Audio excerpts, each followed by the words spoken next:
Hello and welcome to this episode of Piano TV. It has been a minute. I don't even want to count how long it's been. It's been a lot of months. I am just in the process of finishing my undergraduate degree, which is affording me a little bit more time now than I've had in the past, particularly in the last 6 months or so. So that was really, really exciting. I'm probably going to do a video talking a little bit more about that on my other channel when I don't know, when I sit down and chat about what I've been doing with my degree and what's going on in the future and so forth. But keeping this relevant to specific piano topics, I had a couple things that I wanted to tell you. For starters, and this is the thing I think is the most exciting, I'm going to put together a few 30-day series or month-long series. This is something I haven't done before, but I've been pretty inspired by some of the exercise YouTube channels that I follow. Maybe not super consistently, maybe not as consistent as I would like, but there's channels out there for exercise such as Yoga with Adriene or Blogilates where they put together playlists for the month or for the week or for the day in some sense, so you don't have to think about what workout to do. All you need to do is go to the relevant playlist and hit the play button and there's your workout. You don't have to think about, is it leg day or arm day or what am I doing? And I was wondering if such a thing would work for piano. Now, obviously everyone's piano practice is highly individualized. Some of you are beginners, some of you have been playing for a lot of years, some of you prefer working on contemporary music, and some of you prefer Bach.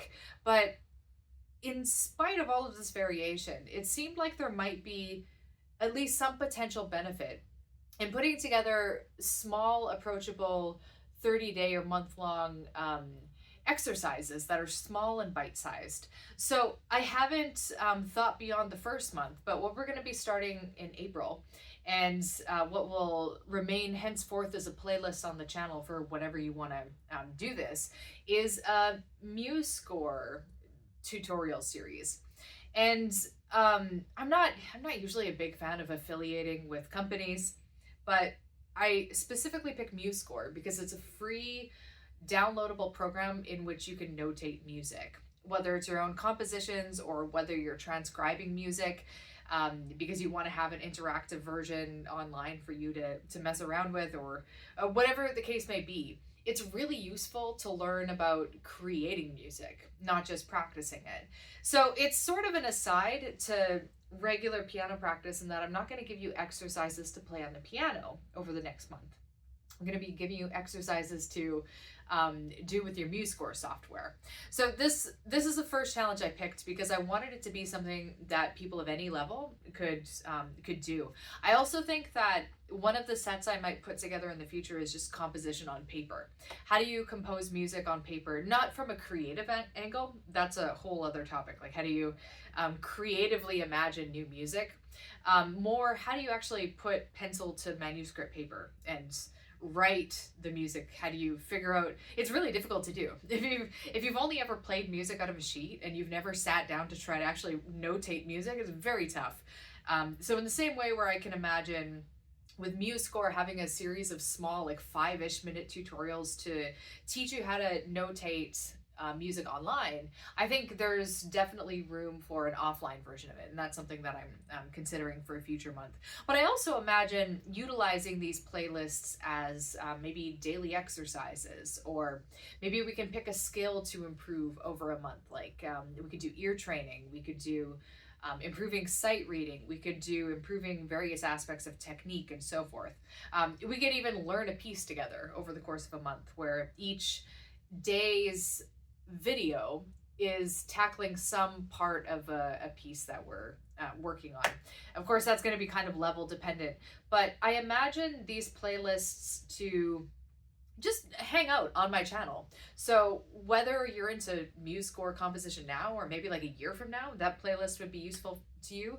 Having these sort of month-long arranged video series will allow you to maybe deep dive into certain areas of music without it being an overwhelming challenge. Again, one of the things I love the most about these exercise challenges, or like these monthly, daily, whatever videos for exercise, is that it takes all of the thought out of it. I really am not a big fan of exercise in general. I like going out for walks, but I don't like doing push-ups. So if I have someone do the thinking for me, it just removes one big layer of resistance, because if I have to like plan my exercise routine and everything, I'm just not gonna do it, or not gonna do it well. And I mean, a lot of us don't have the funds for a private trainer, or like a personal trainer, or a private piano teacher. So this is sort of, I think, a way where I want to attempt to do something similar for you. We'll see if it works. I'll do this for a few months and see if you guys like it or not. But I want to take out some of the guesswork.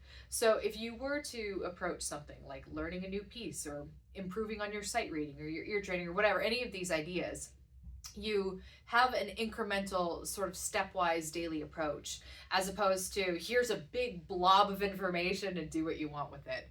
One of the things that I really, I think my students have appreciated with the courses that I've taught. They can let you know. I don't want to sound like it's not a horn tooting thing, but one of the things I provide for my students are checklists for each day. This is for the earlier levels. I stopped providing really specific daily checklists starting at a grade 4 level, although I do include sort of a general how much time you would want to spend in each area. There is some checklist components of it even at grade 4. But for the earlier grades, I have a daily checklist, which basically breaks down how I might encourage you to practice down to the minute. So 5 minutes of technique, 5 minutes of sight reading, work 10 minutes on this piece, work 10 minutes on that piece, that kind of thing. Like making it really specific so that they don't have to think like, oh, I've got all this stuff to practice. I don't know how to do it. What do I do? How much time do I spend on things? And not all my students follow the checklists, but I think for some people, and myself heavily included in that, I think really benefit from having that kind of structure where you just show up, do the thing, and then you build skills. So we'll see how it goes. That's what I have planned for the channel over the next several months. Now that my university is coming to a close, at least for the time, I'm going to have a nice abundance of time to spend on this kind of thing over the spring and summer months. And again, these are the kinds of things that even if you don't want to do in the exact moment, there'll be perennial is probably the wrong word, permanent playlists on my channel for you to kind of mix and match and utilize as you want. So anyway, that's my plan. That's sort of what I've been up to, where I've been. Aside from all the school stuff, I've just been teaching my regular classes. I've got beginner classes all the way up through grade 4 on the go.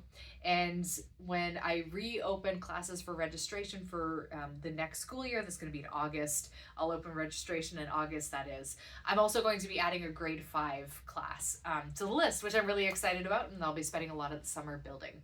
So anyways, I'll be around. Hopefully you get some value out of the playlists. It's good to be back. Let me know what you've been up to, how your piano adventure has been going, and I'll talk to you all soon. Bye, guys.